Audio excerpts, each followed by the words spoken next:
बाबा जी, आप वर्ष भर के लिए मौन में चले जाओगे, हमारा क्या होगा?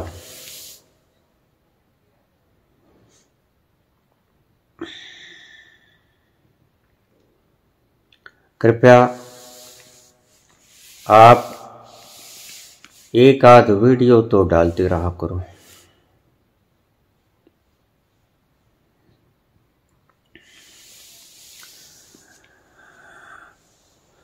दीक्षा की मांग बड़ी प्रबल उठ रही थी और मैं जानता हूं कि दीक्षा के बिना ये चल नहीं पाएंगे।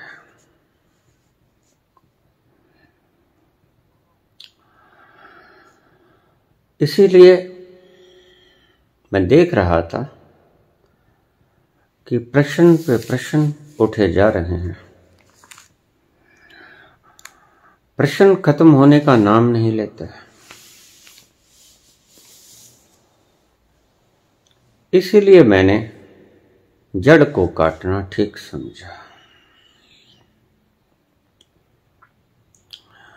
जब तक उनको उनकी गाड़ी को स्टार्ट नहीं किया जाएगा, तब तक इनके साथ सभी प्रवचन झक मारने के समान हो गए।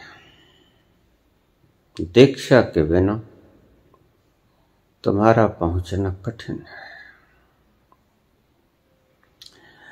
इसलिए मैंने दीक्षा का मार्ग पहले चुना, जो ज्यादा जरूरी है। अगर कोई भूखा हो, अगर कोई प्यासा हो, लेकिन अगर किसी को श्वास न आता हो तो क्या करोगे? सबसे पहले उसमें श्वास डालोगे। श्वास डल जाए तो भूख भी लगेगी, प्यास भी लगेगी, उसका इंतजाम बाद में कर लेंगे। श्वास लेना आवश्यक है। दीक्षा के बिना तुम न चल पाओगे।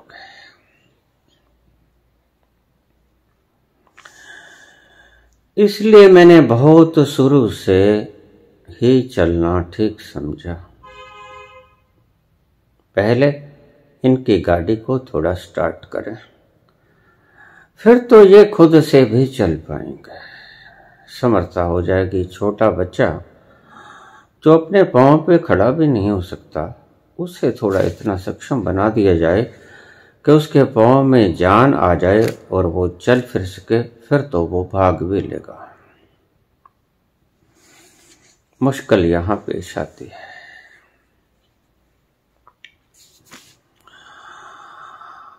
आपकी बुनियादी कमजोरी मैं जानता था, लेकिन थोड़ी मुश्किल में भी हूं। अभी 10 दिन पहले मुझे एक स्त्री का फोन आया। मुझसे बोली कि आप पहली रिंग पे मेरा फोन उठा लिया हो, लेकिन हम जिस डेरे में जाते हैं वहां तो बाबा जी के दर्शन दुर्लभ हैं। दूर से करने पड़ते हैं दर्शन, जहां 50 लाख लोग बैठे हों। कैसे हो पाएंगे दर्शन?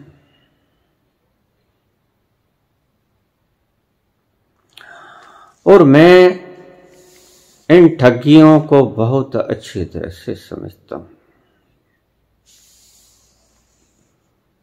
एक व्यक्ति के वाइब्रेशन 8 से 12 फुट तक होती है। भीतर से जो तरंगें निकलती हैं, एनलाइटेंड पर्सन का, वो सहज अवस्था में 8 से 12 फुट तक की अवस्था में उनकी तरंगें निकलती हैं, जिन्होंने उसका रस पिया होता है।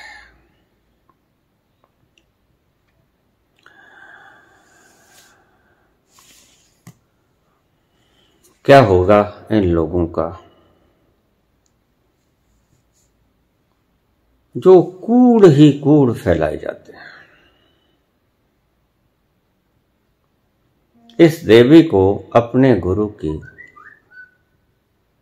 माटी की देह की प्रतीति नहीं हो रही।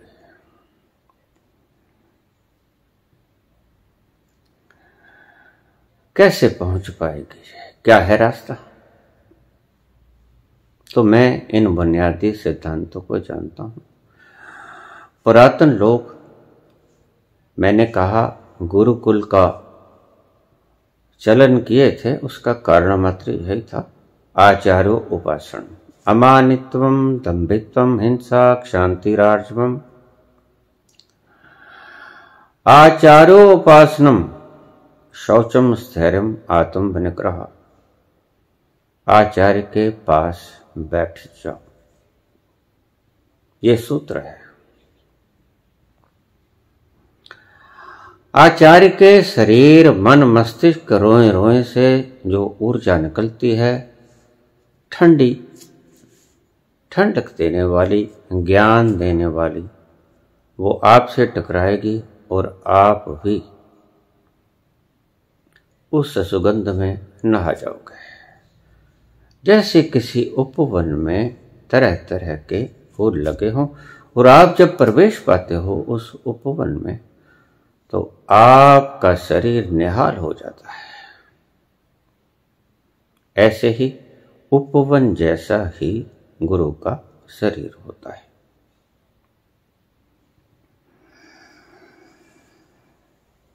पूछा कि हमारा क्या होगा? पहली बात,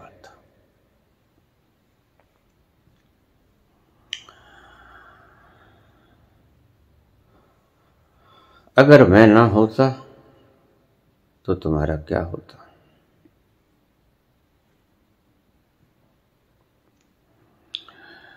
ये गुरु लोग आपको भटकाएंगे, भ्रम में रखेंगे। गुरु की इतनी पहुंच नहीं होती कि आप आधा किलोमीटर पे बैठे हो और आप पे वो तरंगे गिरा सके। रामकृष्ण जैसे लोगों को विवेकानंद को ज्ञान देने के लिए सामीप्य की आवश्यकता होती। ये एक गहन घटना है। रामकृष्ण को नियमानुसार विवेकानंद के सिर पे हाथ रखना होता है और विवेकानंद को वो सर्कल पूरा करने के लिए उनके पांव के अंगूठे छूने होते हैं, तो सर्कल बनेगा। ऐसा समझिए, एक जैसी नगन तार है, उसमें ऊर्जा का, विद्युत का प्रवाह हो रहा है। आप उस नंगी तार को छू सकते हैं। कब? जबकि आप किसी लकड़ी के पटरी पे खड़े, वो आपका कुछ नहीं बिगाड़ पाएगा। या आपके हाथों में प्लास्टिक के ग्लव्स हैं, दस्ताने हैं, तो आप उसको मजे से छू पाओगे, कुछ नहीं होगा। विद्युत के प्रवाह के लिए उसका चक्र बनाना आवश्यक है। माइनस प्लस के विद्युत प्रवाह करनी जरूरी है। नगन तार को हाथ लगाओ और नीचे पटड़ी ना हो तो देखिए क्या हाल होगा। तो जानते हैं विवेकानंद भी और रामकृष्ण भी। विवेकानंद को तो शिष्य को शुरू से ही सिखाया जाता हमारी परंपरा में कि गुरुजनों के पांव के हाथ लगाओ। ये एक संस्कार डाला गया था। क्यों? क्योंकि अगर कोई अध्यापक भी है, कोई आपको पढ़ा भी रहा है, कौन जाने वो समाधिस्थ हो। ओशो एनलाइटमेंट के बाद भी पढ़ाते रहे। उस अवस्था में हमें संस्कारित कर दिया गया हमारे बुजुर्गों के द्वारा। हमारी विद्या ने हमें सुसंस्कृत कर दिया कि गुरुजनों के, यहां तक के बड़े बूढ़ों के पांव के हाथ लगाओ। हमें संस्कार दे दिया गया, तो हम बड़े बूढ़ों के, गुरुजनों के पांव के हाथ लगाते दोनों। जैसे ही उसके अंगूठों के पांव के हाथ लगाए, हो सकता है गुरु एनलाइटेंड हो, और अगर उसने आपके सिर के ऊपर हाथ रख दिया तो बात हो गई, घटना घट गए। ये था कुल महत्व पांव के हाथ लगाने का। हमारे हाथ जोड़ने का भी एक कारण था, लेकिन ये एक मुद्रा थी।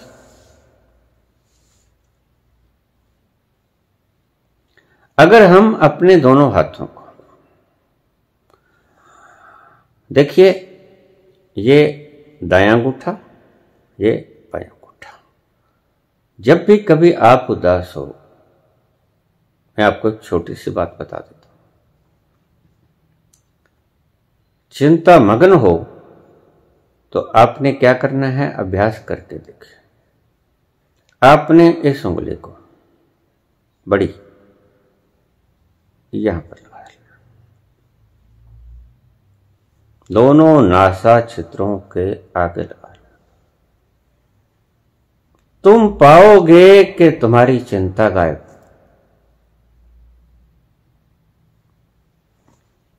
इस उंगली को दोनों नासिका छिद्रों के ऊपर ऐसे लगा देना। आप देखोगे कि आपकी चिंता धीरे धीरे धीरे 2-4 मिनट में ही गायब।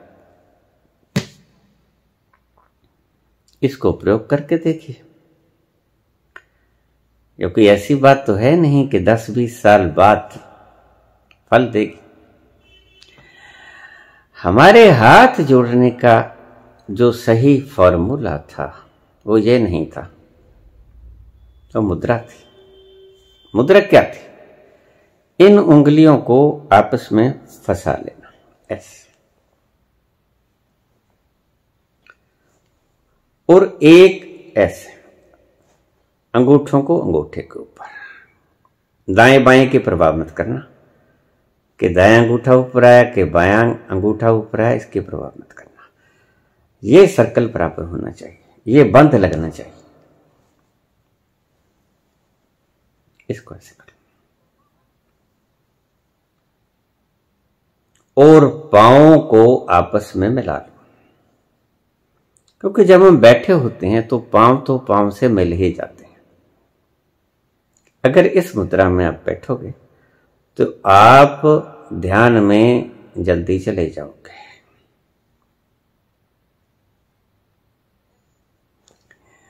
फिर से देख लीजिए, ये हाथों को ऐसे, इनको ऐसे बांध लो। जैसे हम मुट्ठी बांधते हैं, अकेले बांधते हैं, ऐसे दोनों को बांध दो। व्यक्ति कॉन्सेंट्रेट होने के लिए ज्यादा सुगम हो जाता है।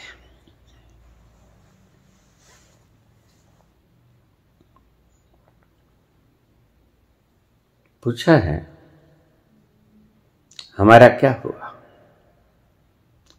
आप वर्ष भर के लिए मौन नहीं, ऐसा नहीं। वर्ष भर के लिए मैंने कुछ लोगों को चलाना है, उनको पुश देना है, जो मैं समझूंगा कि ये पुश लेके चल सकते हैं। अब जिनकी भीतर की मशीनरी ही डैमेज हो चुकी है, जिनके भीतर इंजन ही नहीं है, वो क्या स्टार्ट होंगे? बहुत से लोग हैं जिनके भीतर इंजन ही नहीं होता, तो वो हमें पता होता है। ये जो लोग कमेंट करते हैं, अभी 2 दिन पहले मेरे पास कमेंट आया कि बाबा जी ये ऐसा नहीं होता है, ये ऐसा होता है। मैंने एक शब्द बोला था, उसके ऊपर उनका कमेंट आया। जानता तो मैं भी हूं, लेकिन एक बात की तुक, हम इतने परतंत्र तो नहीं हैं कि किसी बात की तुक को जोड़ने के लिए हम 2 अक्षरों को भिड़ा दें। ये हमारी कविता समझ लो। बाबा नानक का शब्द था, उसको तुक देने के लिए दूसरा बराबर का शब्द इस्तेमाल कर लिया गया, और उनका झट से मेरे पास कमेंट आया कि बाबा जी ये शब्द ऐसे नहीं। पूरी की पूरी सुने इबारत लिखी कि बाबा जी ये शब्द ऐसा होता है। अब मैं जानता हूं, मैं चुप हो गया। इन लोगों के भीतर इंजन नहीं होते, ये स्टार्ट नहीं हो सकते। सो कमेंट कभी कभी मैं देखने लग जाता हूं और कमेंट करने वाले लोगों पे ब्लॉक लगा देता हूं। मैं जानता हूं कि इन व्यक्तियों के भीतर इंजन ही नहीं, इनके ऊपर माथा खपाई करने की कोई भी जरूरत नहीं, तो मैं उन नंबरों के ऊपर ब्लॉक मार देता हूं कि आगे से इनका फोन मेरे पास ना आए।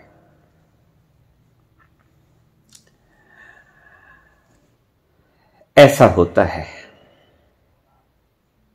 कमेंट मैं अच्छी तरह से पढ़ लेता हूं। कमेंट पढ़ने से मुझे ज्ञात हो जाता है कि यह व्यक्ति बस एक थोड़ा सा धक्का स्टार्ट हो जाएगा, थोड़ी सी चाबी ठीक से लगा दी जाए, ये स्टार्ट हो गया।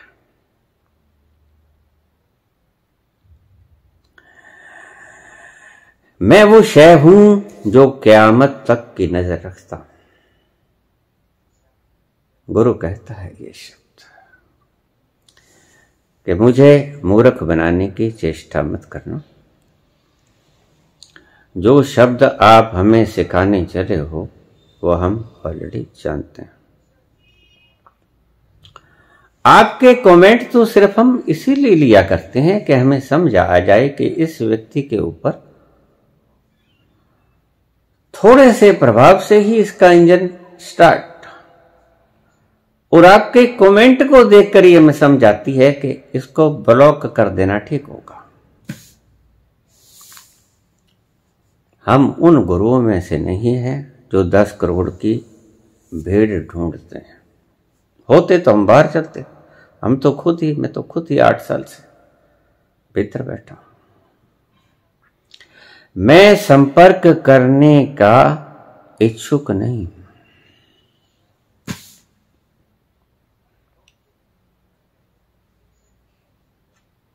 कमेंट से हमें यह पता चल जाता है कि आपके ऊपर माथा कपाई करने का कोई असर निकलेगा, या कि आप बुद्ध नहीं हो पाओगे, बुद्धू के बुद्धू ही रहोगे।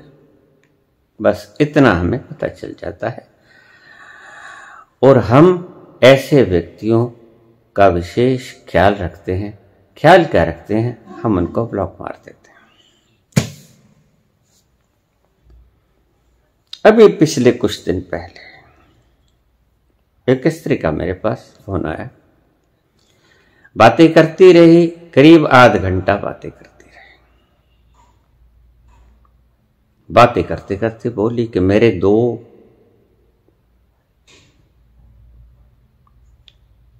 रह गए हैं, नाम रह गए हैं 2। मैंने कहा फिर मेरे साथ झक क्यों मार रही? जाओ पहले 2 नाम जप के आओ, मैं यहीं उपलब्ध हूं, मुझे फिर फोन कर लेना।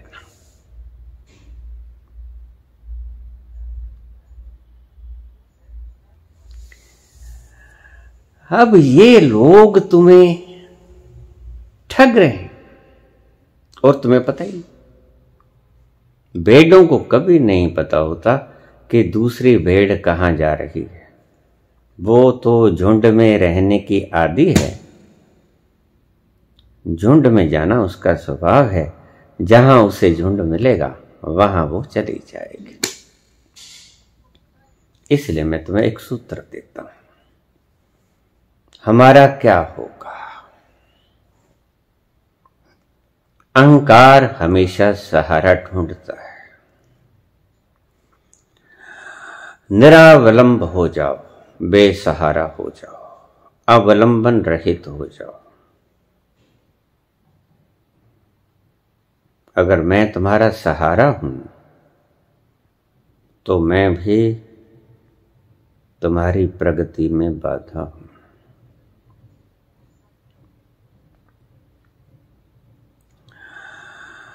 चलते चले जाओ, चलते चले जाओ, आखिर में एक मुकाम आएगा, वहां गुरु को भी छोड़ना होता है। और गुरु खुद ही कहता है कि अब मुझे छोड़ दे, चल जंप। एक ऐसा स्थान आता है जहां गुरु को भी छोड़ना होता है। लेकिन कैसे छोड़ोगे? इन गुरुओं ने तो चालें ही बड़ी जबरदस्त घड़ ली हैं। ये गुरु तो मरते दम तक आपका पीछा छोड़ने को नहीं है। देखिए, मैं इनके शब्द सुन रहा था, बड़ा हैरान हुआ। तो फिर मुझे समझ आया कि ये लोग चाहते हैं कि शिष्य कभी मुक्त ही ना हो, क्योंकि अंतिम घड़ी मरते वक्त ये आएंगे, आपकी उंगली पकड़ेंगे और सचखंड में लेके जाएंगे, यानी अंत तक आपका पीछा नहीं छोड़ने को।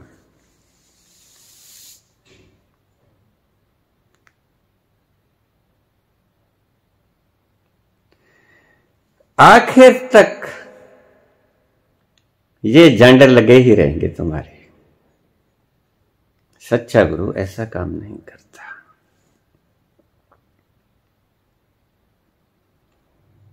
अवलंबन, एक आपको एक मजे की बात बता दूं। जो लोग रिश्तेदारों को, भाइयों को, दोस्तों को, ध्यान से समझ लेना एक एक शब्द को, जो लोग रिश्तेदारों को इकट्ठा करना चाहते हैं कि सारे इकट्ठे होके चलें,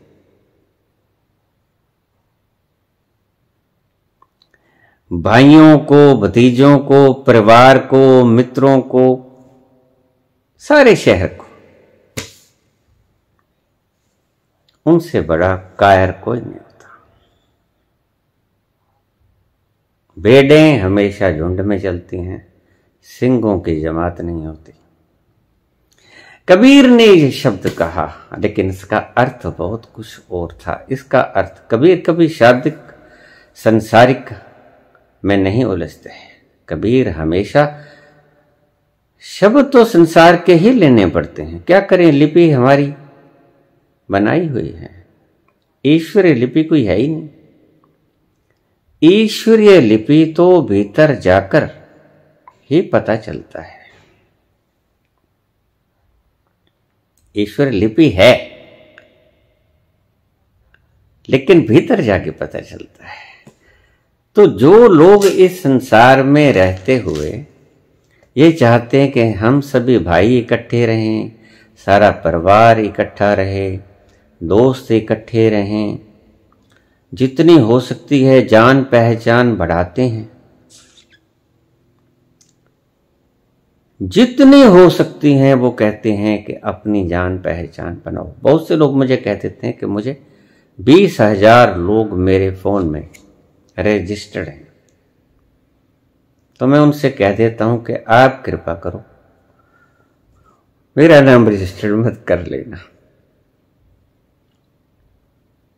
मुझसे दूरी ही बनाए रखना, क्योंकि आपके फोन में मेरा रजिस्टर्ड हो जाना उन सभी के साथ तादाद में हो जाएगा जो आपके फोन में रजिस्टर्ड है। फिर मैं अकेला ना रहूंगा, फिर मैं उस जमात में आ जाऊंगा। जो लोग जमात को इकट्ठा करने की चेष्टा में संलग्न रहते हैं वो कायर होते हैं, वो कमजोर होते हैं, बहादुर नहीं होते। अकेले हो जाओ, क्योंकि दो का होना तुम्हें बल देता है, बाहरी बल। तुम कहते हो कि नहीं, हम अवलंबन रहित नहीं हैं, हमारे साथ कोई है। अंधेरे में चलते हो, डर लगता है तो गीत गाने लग जाते हो, गाना गाने लग जाते हो, और तुम्हारी ही उस आवाज से तुम्हें तसल्ली मिलती है कि हम अकेले नहीं हैं, कोई और भी है। तुम अकेलेपन से डरते हो। इस अकेलेपन से डर के कारण तुम जमात इकट्ठी करते हो, और जब तक तुम जमात में रहोगे तब तक तुम नहीं पहुंच पाओगे। इस बात का ध्यान रखना। जब तक तुम अपने भीतर प्रवेश होना चाहते हो और अकेले ना हो पाओगे, तुम अपने भीतर प्रविष्ट ना हो पाओगे, क्योंकि वहां अकेले तुम ही हो, वहां तुम्हारे साथ कोई नहीं जा सकता, दूसरा कभी साथ नहीं जाता। भीतर की यात्रा पर, अंतर यात्रा पर तुम्हें अकेले ही चलना होता है, अकेले ही पहुंचना होता है। न माँ, न बाप, न भाई, न बहन, न रिश्तेदार, न पड़ोसी, न दोस्त, न दुश्मन। फरीदा कित्थे तेड़े माप्या, तुम्हारे माँ बाप कहाँ हैं जिन्होंने जन्म दिया था। फरीदा कित्थे तेड़े माप्या, जिन तू जनियो ही, जिन्होंने तुम्हें जन्म दिया वो तुम्हारे माँ बाप कहाँ हैं। फरीदा कित्थे तेड़े माप्या, जिन तू जनियो है, तै पासो ओए लद गए। वो पासा मारकर निकल गए, वो चले गए तुझे छोड़कर। तै पासे वो लद गए, तू अजय न पतनोय। तुम्हें अभी इस बात का अंदाजा ही नहीं हुआ कि जब वो चले गए तो मैं भी चला जाऊंगा। कहां हैं तुम्हारे माँ बाप जिन्होंने तुम्हें जन्म दिया था, आज कहां?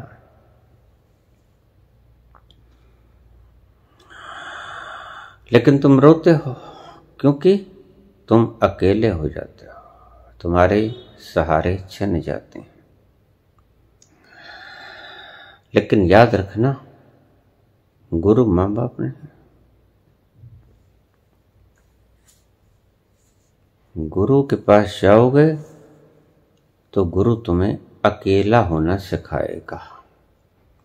गुरु सभी प्रकार के इंतजाम करेगा कि तुम अकेले कैसे हो जाओ। बहुत से लोग मुझे कहते हैं, बाबा जी क्या करना है? मैंने कहा कुछ नहीं करना। तो फिर कैसे पहुंचेंगे? मैंने कहा पहुंचना ही नहीं है, पहुंचना ही नहीं है। फिर परमात्मा कैसे मिलेगा? मैंने कहा तुम ही परमात्मा हो, मिलना किससे है? तुम्हारे तक पहुंचने के लिए तुम्हें क्या करना पड़ेगा ये बताओ मुझे। तुम जहां बैठे हो, अगर तुमने तुम्हारे पास पहुंचना है, what you will have to do, तुम्हें करना क्या होगा बताइए। तुम्हें तुम्हारे तक पहुंचने के लिए कुछ नहीं करना होगा, लेकिन मन बड़ा शरारती है, मन दुष्ट है।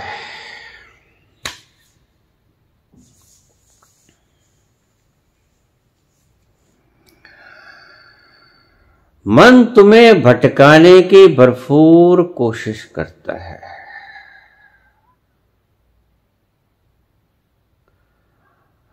मन लोभी, मन लालची, मन चंचल, मन चोर।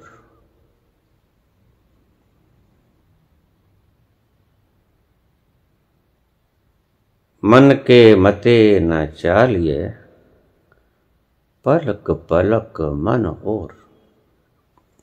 अभी कुछ है, पल में कुछ होता है, और अगले पल कुछ और होगा। मुझे लोग अक्सर कह देते हैं, बाबा जी मैंने 7 गुरु बदल लिए, 8 गुरु बदल लिए। मन की चालाकी है, अन्यथा तुम गुरु की तरफ न देखते। पहुंचना तो तुमने तुम्हारे पास है। गुरु की आवश्यकता क्या है? गुरु की आवश्यकता सिर्फ इतनी ही है कि तुम्हें बता दे कि पगले कस्तूरी कुंडल बस है, मत ढूंढ बन। तू ही है जिसे ढूंढ रहा है। कस्तूरी कुंडल बस है, मृग ढूंढे बन मां। ऐसे घट में पीव हैं, मूर्ख जाने ना। ये काम है गुरु का सारा। उसके लिए तुम 10 करोड़ की जमात इकट्ठी कर लो। महालोभी, क्योंकि सम्मान चाहते। राजनीतिज्ञों में और आज के इस तरह के गुरुओं में कोई भेद नहीं है। राजनीतिज्ञों से ज्यादा दुष्ट लोग हैं। दुष्ट शब्द का इस्तेमाल मैं क्यों करता हूं? दुष्ट का मतलब क्या होता है?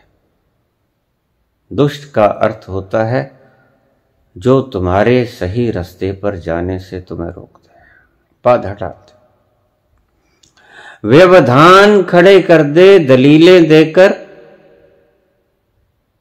तुम्हें जाने ना दे उस तरफ, वो दुष्ट होता है।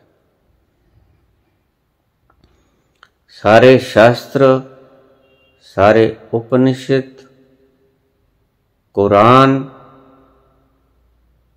सभी धार्मिक ग्रंथ ये बोले चले जा रहे हैं, अहम ब्रह्मस्म तत्वमसि, एम आत्मा ब्रह्म, मैं ही परमात्मा हूं, अहम ब्रह्मस्म।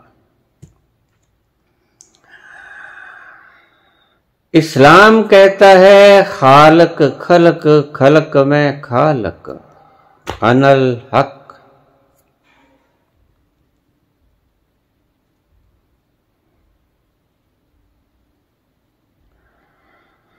ईसा दूसरी भाषा बोलता है, दूसरी भाषा बोलते हैं, अर्थ उसका वही है। वो ये नहीं कहते कि मैं परमात्मा हूं, वो कहते हैं कि मैं परमात्मा का प्रिय पुत्र हूं, परमात्मा का प्रिय पुत्र हूं। अंश और वंश में कोई फर्क नहीं हुआ करता, इतना तुम्हें पता ही। वो भी यही बात कहते हैं, सूफी संत भी यही बात कहते हैं। सारा आध्यात्मिक तत्व ये बोल रहा है कि तुम ही हो जिसे खोज रहे हो। यही नानक कहते हैं, यही कबीर कहते हैं।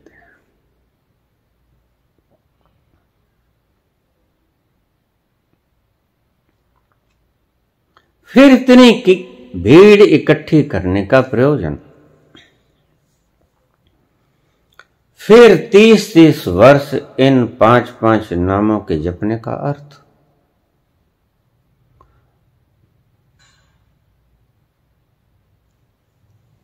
इससे हम सोचते हैं या तो ये है नहीं, या हम इससे काम नहीं लेते। श्रद्धा ऐसी भी नहीं होनी चाहिए कि तुम पागलों जैसा व्यवहार करना शुरू कर दो। सड़क पर व्हीकल चला रहे हो, आंखें दी हैं भगवान ने, बुद्धि दी है, कान दिए हैं, कानों से सुनो कि दाएं बाएं दो दिए हैं पैरेलल। देखिए बड़े मजे की बात आपको बताऊं, तीनों दिशाओं में आपको पता चल जाएगा। आंखें फ्रंट में, आगे की चीज आप आंखों से देख लोगे। दाएं की चीज कान बता देंगे, बाएं की चीज कान बता देंगे। पीछे से आप आ ही रहे हो। कितना सुंदर आयोजन किया है परमात्मा ने। एक व्यक्ति मेरे पास आया, कहते परमात्मा का कोई प्रमाण। मैंने कहा व्यवस्था। कहते मटेरियल क्यों नहीं? मैंने कहा मटेरियल से आप ये कह दोगे कि मटेरियल तो पड़ा है, मंगल पे भी बहुत है, चंद्रमा पे भी बहुत है, सभी ग्रहों पे अस्त व्यस्त पड़ा है। मैंने शब्द इस्तेमाल किया मैनेजमेंट, व्यवस्था। इतनी सुंदर व्यवस्था। देखिए एक ही खून सभी अंगों में जाता है, लेकिन फंक्शन सबके अलग अलग हो जाते हैं। वही खून कान में, लेकिन इसे दिखाई नहीं पड़ता, सुनाई पड़ता है। वही खून आंख में, लेकिन इसे सुनाई नहीं पड़ता, दिखाई पड़ता है। वही खून जीवा में, लेकिन इसे दिखाई नहीं पड़ता, इससे सुनाई नहीं पड़ता, इससे बोला जाता है।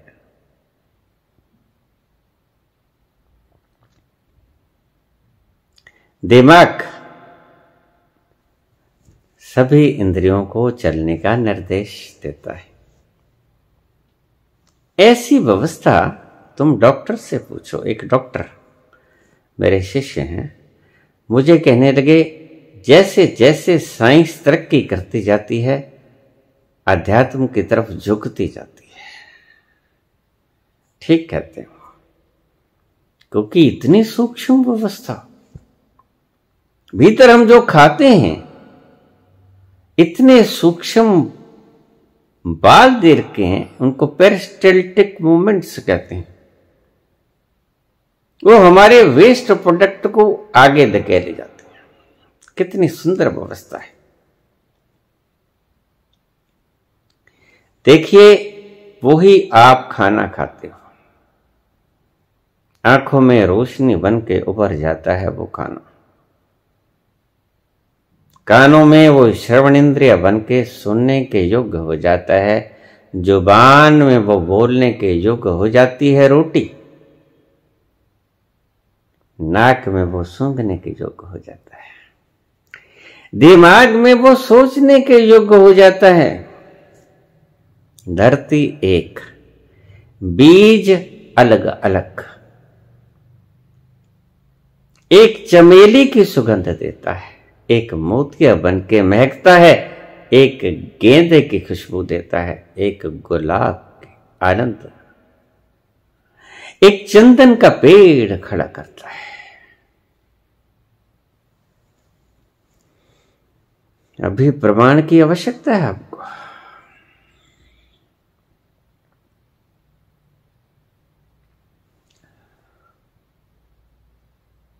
अहंकार आपको उलझा देता है।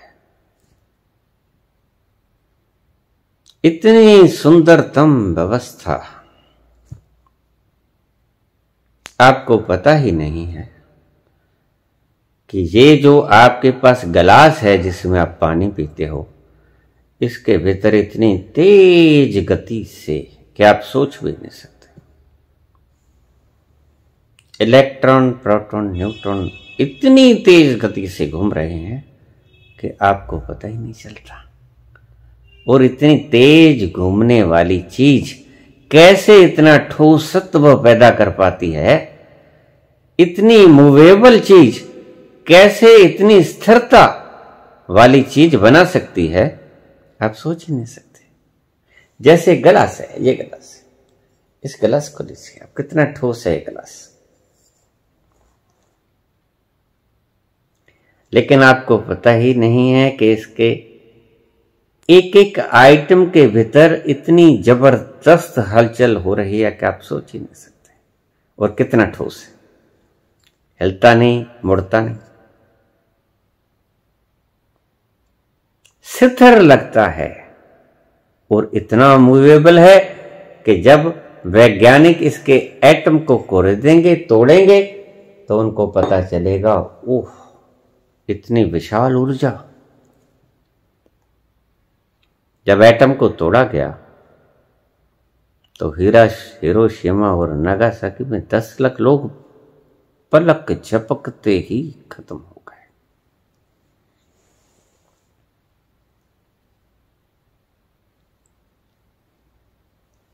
मेरा क्या होगा? अकेले हो जाओ। गुरु की सदा ही ये कामना रहती है कि अकेले हो जाओ। और जिस गुरु ने, मुझे हैरानी होती है, बरसों बरसों से लोग वहां जाते हैं डेरों में और वहां ठिकाना लगा के बैठ जाते हैं और उनसे अकेला होने की बात ही नहीं कही जाती। अकेला बैठाने की तो बात हो जाती है, लेकिन अकेला होना और अकेला बैठना ये बिल्कुल दो बातें हैं। अकेले तो आप बहुत देर बैठे रह सकते हो, लेकिन अकेला होना बहुत अलग बात है। अकेले हो जाओ, बी अलोन। दूसरी बात,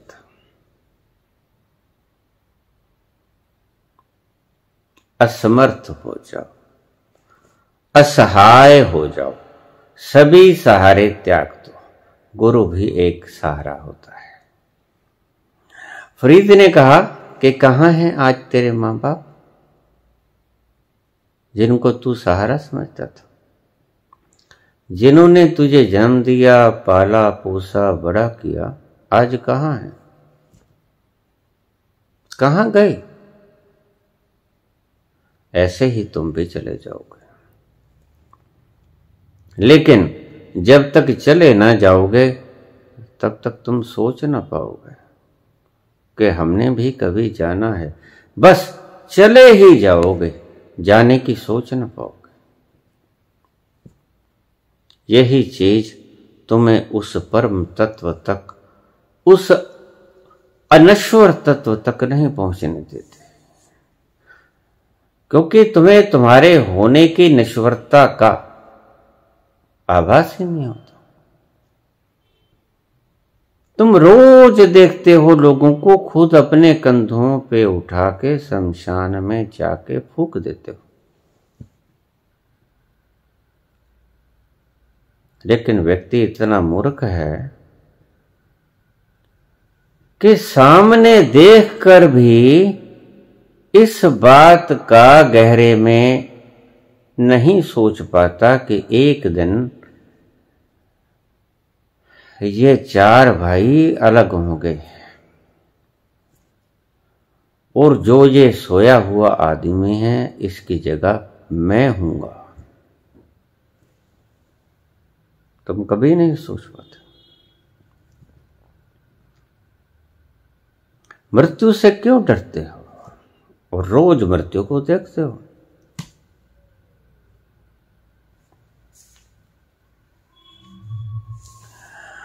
मृत्यु को देखते हो और मृत्यु से डरते हो, ये तभी संभव हो पाएगा जब तुम मृत्यु को अपने भीतर उतार पाओगे। देखे जाओ, डरे जाओ, लेकिन जिस घड़ी तुमने मृत्यु को अपनी रगों में बैठा लिया, मिला लिया, मृत्यु को अपने हृदय में स्वीकृत कर लिया। आ, तुम भी बैठ जा। एक दिन तूने भी आना है, एक दिन तेरा भी आएगा, जब तू मुझे ग्रसित कर लेगी, और ऐसा ग्रसित करेगी कि जिंदगी तो बेवफा है, एक दिन ठुकराएगी। मौत महबूबा है, अपने साथ लेकर जाएगी, और वो ऐसी ले जाएगी कि सदा के लिए ले जाएगी। जिंदगी तो तुम्हें 10, 20, 50, 100 साल में अपने पास बैठा के ठुकरा देती है, लेकिन कब्र तुम्हें कभी नहीं ठुकराती। मिस्र में पिरामिड हैं 4-4 हजार साल पुराने। उन पिरामिडों में राजाओं को दफन किया हुआ है। उन पिरामिडों में जो राजा हुए हैं, उनकी मम्मीज को, मृतदेहों को लेपन करके उनके भीतर रखा जाता था।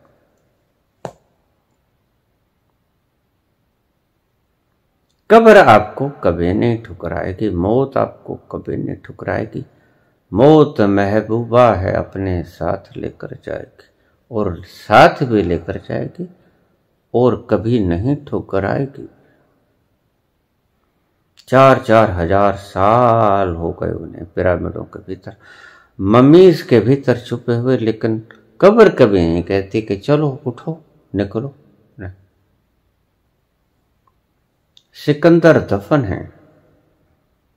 सारी सृष्टि को जीतने का स्वप्न लेने वाला व्यक्ति आज माटी में दफन है, कफन ओढ़े पड़ा है।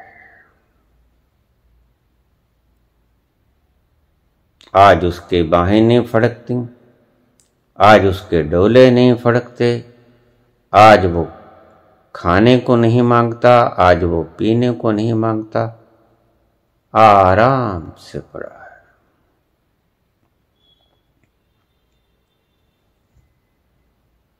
बहुत से धर्म ऐसे हैं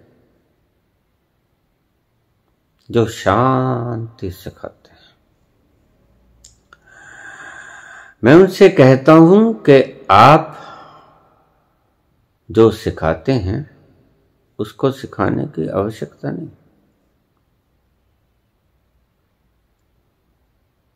एक साधिका मेरे पास आ गए बहुत वर्षों के बाद।